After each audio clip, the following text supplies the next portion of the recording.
Wood turning is as old as the hills, but something that's really come to the fore of late is the desire to turn resin-based and plastic materials like this acrylic that I have mounted here.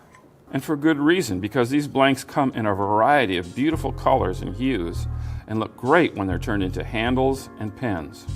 They can be challenging to turn, and they are very hard and quite brittle. And that's where EasyWood's negative rake technology really comes to the rescue. Negative rake refers to the shape of the cutting angle of the carbide. Basically, the cutting tool slopes away from the cutting edge at an optimal angle.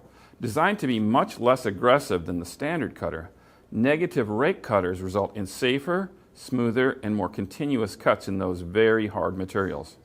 For your benefit, EasyWood Tool provides negative rake cutters as an interchangeable option for all of their standard tools. There are square cutters for roughing or truing up your blank, round cutters for inside and outside curves, and a diamond shaped for fine details. EasyWood Tools is the innovator when it comes to carbide turning tools.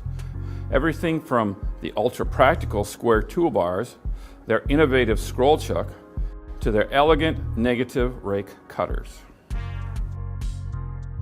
I've been hearing about negative rake tools for a while now, and I really wanted to learn more about them. I hope this video has been interesting to you and you might have learned a thing or two. I'm Rob Johnstone from Woodworker's Journal. Keep on making plastic dust.